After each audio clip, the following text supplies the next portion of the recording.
આ રણુજા વાળો કઈક જુદો છે બાપુ. અલગ ધણીની જ્યોત લઈને નીકળેલો એ માણા વ્રત લઈને નીકળેલા સાધુને જમાડ્યા વગર જમીએ નહીં. અને ઘટના એવી બને કે એકવાર ઘરમાં કાંઈ નહીં,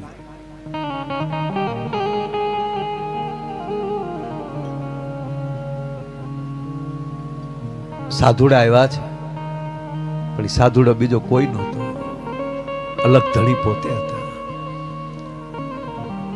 જયારે કાંઈ ન રહે ને, કસોટી વાત આપણે બેઠા ત્યારે થઈ કે જયારે કાંઈ ન હોય એ પારખા તો ત્યારે જ થતા હોય, કોઈ ન હોય હારે આખી દુનિયા એક બાજુ થઈ જાય. અલાખ નિરંજન પધારો મહારાજ, ભોજન કરના है भगत. હા બાપા બેસો. ઓરડામાં જઈ, ઝૂંપડીમાં જઈ, પીપા ભગત મહારાજ પીપા મહારાણીને કહે છે, દેવી સાધુ આવ્યા. કાંઈ વાંધો નહીં, પણ મને ખબર છે ઘરમાં કાંઈ નથી, વાસણ પણ નથી રહ્યું ઘરમાં, એ વેચાઈ ગયા છે. હજી છે, હું બેઠી રહ્યા. મહારાજ હું આ કોઠીમાં ઉતરી જાઉં છું. અનાજ ભરવાની જે ખાલી કોઠી હતી, અનાજ પણ ખાલી થઈ ગયેલું, એ કોઠીમાં હું ઉતરી જાઉં છું. અને કોઠીની અંદર ઉતરીને મારા વસ્ત્રો હું તમને આપું, વસ્ત્ર વેચી નાખજો. અને એનું જે આવે એ સાધુડાને જમાડી દેજો. ઉતરે છે. બાપુ મને આ વાત એક બહુ ગમે. મહારાણી શું બોલ્યા ખબર? મહારાજ હા મારી એક ઈચ્છા છે. શું? આ કોઠીનું હાણું જે છે ને અનાજ કાઢવાનું, એ તો ખાલી કોઠી, એ હાણાની સામે સાધુડાને બેહાડજો ભોજન કરવા, જેથી કરીને હાણાનું જે કાણું છે, વોલ છે, એ બાજુ હું સાધુડાના દર્શન કરી લઉં. સાધુડાને બેહાડ્યા અને કોઠીના હાણામાં લઈ જા. મહારાણીએ દ્રષ્ટિ કરી, લક્ષ્મીનારાયણ બેઠો હતો. કે મારા બાપ તું આયા સુધી કસોટી કરે પછી જ તું મળે? બાપુ કહેવાય છે કે જે વસ્ત્રો આપ્યા હતા ને એ વસ્ત્રો એમ ના થઈ અને મહારાણીની ડોકમાં પીડ્યા હતા. મારો કહેવાનો સુર એ છે કે જ્યારે એટલે સવારામ બાપાની વાત લઈ લ્યો કે એના અનેક એવી વાતો છે કે આપણે મરી જાય વાતો કરી કરી સાહેબ એ વાતો નથી ખૂટે. મારો કહેવાનો અર્થ એ છે કે આપણી ધરતીની આ શોભા છે.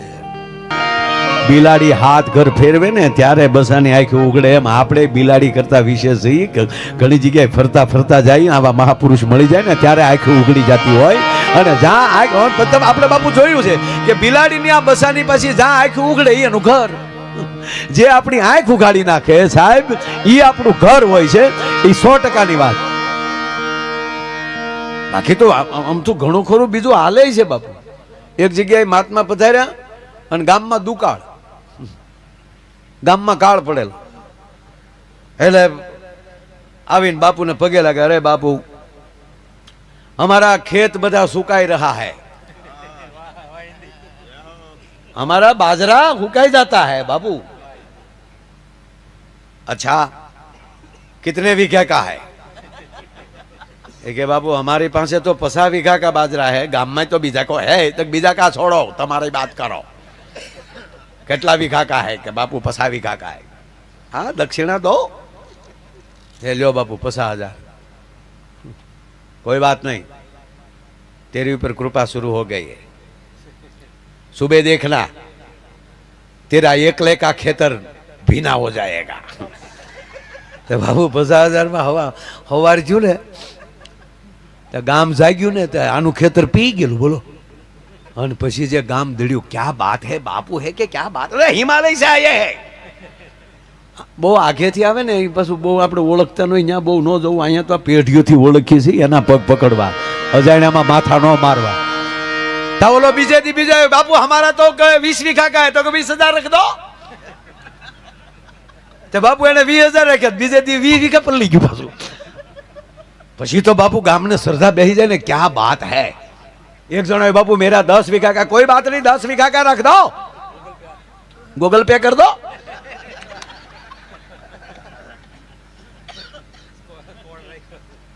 બાબુ એનું 10 વીઘાનું બીજેથી પલ્લી આમ રેડી. પછી તો ગામ ઉમટ્યો, કોક 50,000 ને કોક લાખ ને.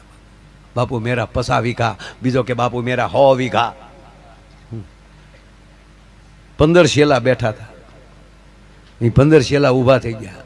કે બાપુ હમ ચલતે હૈ, तुम रहो. क्या क्या डंकी धम धम के मर गया है, पूरी रात धमाते हो. आखिर रात बोला शेला ने तोड़ भी नाखता था. डंकी गाम ने डंकी राजा पानी पाई देता. माथું કૂટે માનવી માંડ વીઘો પવાય, પણ રઘુવીર રીજરે રાજડા તો નવખંડ લીલો થાય. જ્યારે સદગુરુની કૃપા થઈ જાય ને સાહેબ, પછી તમારો નવખંડ લીલો થાય. એ નવખંડ કયો? આ શરીરના 9 ખંડ છે આપણા. એની અંદર જ્યારે પોરના પલ્લા મળે ચડવા, ભગવતીનું આવાહન થાય છે. એનું ખબર કેમ પડે? કે ખબર ક્યારે પડે કે તમને અંદરથી આ ગામને આનંદ આવે અને એ સ્વીકારી લ્યો તો. અને બાપુ વર્ષોથી જોતા આવું છું, બહારના ને જેટલો હુંચકો પડી જાય ને એટલે ગામના બે ઓછો પડે. શું કામ? આપણે હાવ ઓળખતા હોય ને. અરે કાંઈ નહીં, તમે રામાપીરનું આખ્યાન તમારા ગામમાં રમાતું હોય અને કોઈ રામાપીર, આપણા જ ગામનો દીકરો કોઈ રામાપીર બને, તો અમે બહાર ગામના આવ્યા હોય ને, અમને સીધા રામાપીર દેખાય, તમને નાથાભાઈ છોકરો દેખાય. ન્યા ગોથું ખાઈ જાવ છો. ગોકુળ ગોથું ખાઈ ગયું ને બાપુ. ત્યાં તો નંદ બાબાનો છે, માખણ ચોર છે.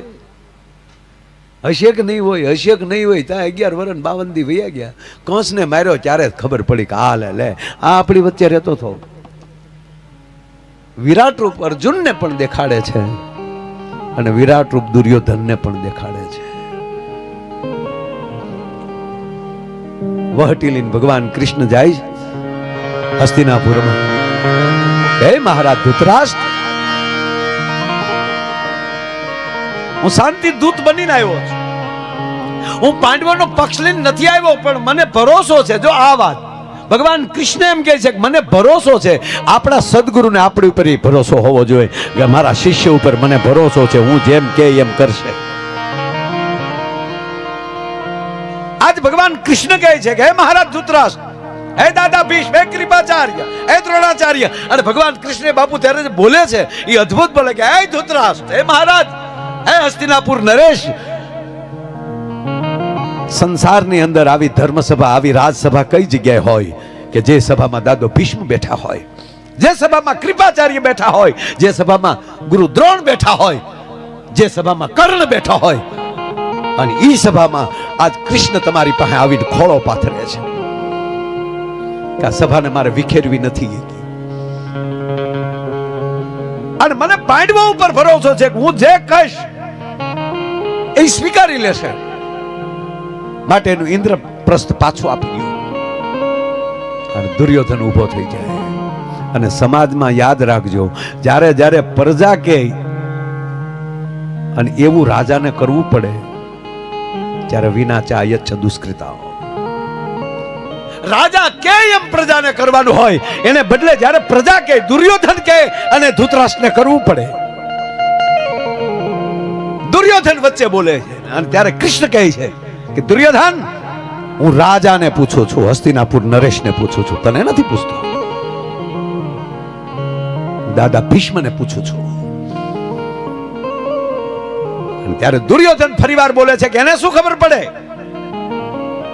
હું કહું છું કે ઇન્દ્રપ્રસ્થ નહીં મળે. તો ઇન્દ્રપ્રસ્થ નથી જોતું. અને હે દુર્યોધન, હું એક મહાન યુદ્ધને રોકવા માંગુ છું, મહાવિનાશને રોકવા માંગુ છું. માટે હું તને હવે વિનંતી કરીને કહું કે કેવલ 5 ગામ આપી દે. ક્યારેક મહાભારતમાં ડોક્યું કરજો. ભગવાન કૃષ્ણ કહે છે કે દુર્યોધન, રોવાના દાડિયા કરવા પડશે. આ જેવો તેવો વિનાશ નહીં થાય. ત્યારે દુર્યોધન કહે છે તમે મને ભય દેખાડવા માટે આવ્યા છો. ભય નથી દેખાડવામાં આવ્યો, હું વિનંતી કરવા માટે આવ્યો છું. 5 ગામ નહીં, કોઈના નાકા જેટલી નથી દેવી થાય કલ્યાણ. અને એનું કીધેલું ધૃતરાષ્ટ્ર કરતા હોય અને ઈ સભામાં કૃષ્ણ નીકળી જાય. વાત એટલા માટે કહું કે ધંધા બધાય કરજો, પણ આપણી વચ્ચેથી આવા મહાપુરુષને ભગવાન રીહ કરીને વયા જાય એવો ધંધો જિંદગીમાં ન કરતા. મારો કહેવાનો સૂર્ય છે, એને આપણે આંગણે આવવાનું મન થાય. પાંડવો ભલે 5 હતા, પણ અર્જુન એવું જીવ્યા કે ભગવાન કૃષ્ણ એમ કહે છે કે હે અર્જુન, પાંડવા નામ ધનંજય. પાંડવોમાં અર્જુન મારી વિભૂતિ છે.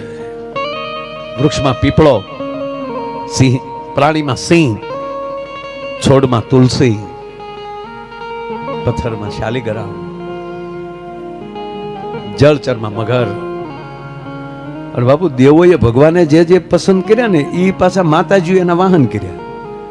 જો ભોળાનાથને ગમતું હોય ને હતી તો એક હાથી અને બીજું બોકડો. તમે કે ભોળાનાથને બોકડો? તમને પૂજા કરતા ન આવડે કાંઈ, આપણને કોઈ શ્લોક બોલતા ન આવડે. જો અહીં આચાર્યને એને પૂછજો તમે તારે સવારે, કાંઈ શ્લોક ન આવડે, પણ ભોળાનાથ પાસે જઈને જો બોકડો બોલાવતા આવડે એટલે મહાદેવ રાજી થઈ જાય. આ નવીન વાત નથી હો, સત્ય વાત છે. ઘણા પૂજા કરીને મેં મહાપુરુષોને તે એ બોકડાનો અવાજ કરતા, બોકડો બોલાવતા જોયા. મહાદેવ રાજી થઈ જાય. શું કામ?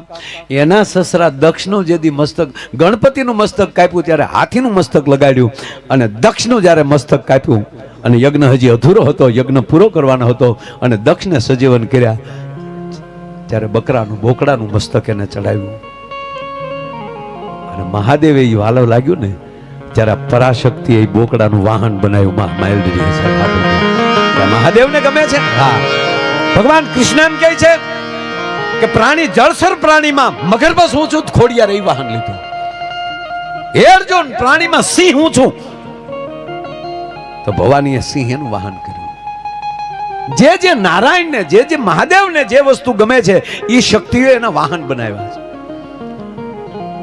અને આપણે ઘણા પાછા ધૂણીને એમ કે માતાજીને બોકડો ખડાવો, લે હવે ન્યાલી તો પાછા ફરો યાર. આપણા વાહનનો કોકે કાચ પડ્યો હોય તો આપણો મગજ વયો જાય, તો માતાજીના વાહનને આખે આખું લઈ લેતા હોય છે. અંધશ્રદ્ધામાંથી બહાર આવો. કોઈ એવું ચડાવતા હોય તો આપણને કઈ વાંધો નથી, નહીં પાછું ઈ કાંઈ લાવી શકે માફી માંગો. આમાં અમારા તો મરા છે હો, મારા હો.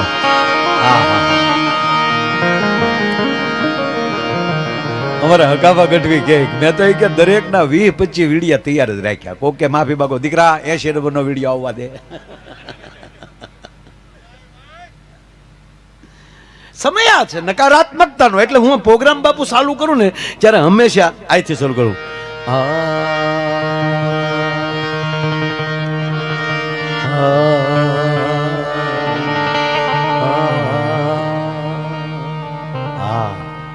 આપણી માએ પહેલો વહેલો શબ્દ આપણે શીખવાડ્યો હોય ને, પહેલું વહેલું આપણે બોલતા શીખ્યા હોય ને, એનું ઈ શબ્દ છે હા. માટે પેટમાં પોઢી એ જ સાંભળેલી જેણે રામ લક્ષ્મણની વાત, પણ પેટમાં પોઢી સાંભળેલી શિવે રામ લક્ષ્મણની વાત રે, બાપ રામ લક્ષ્મણની વાત. બાલુડાના મુખ સે દીધે ઓડી એની ઊંઘ તે દીધી. શાબાશ.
કવિઓએ અને સંતોએ એટલે જ જનેતાને કીધું છે. બાપુજીને બહુ ઓછું કીધું છે, પપ્પાને બહુ નથી કીધું કાંઈ. મેં પહેલા કીધું ને કે પુરુષ છે મેહુલો છે, એ તો અમી ચાટણા કરીને નીકળી જતો હોય, વરહીને નીકળી જતો હોય છે. બાપ માફ કરજો, પણ કેવો છોડ ઉત્પન્ન કરવો એ તો ધરતી નક્કી કરતી હોય છે બાપ. અને એટલે જ માને ઠપકો આપ્યો છે, માને કીધું છે. કેવી ભલામણ કરી? જનની જણતો ભટ જણ છે યાન કાંદા કાકાસુ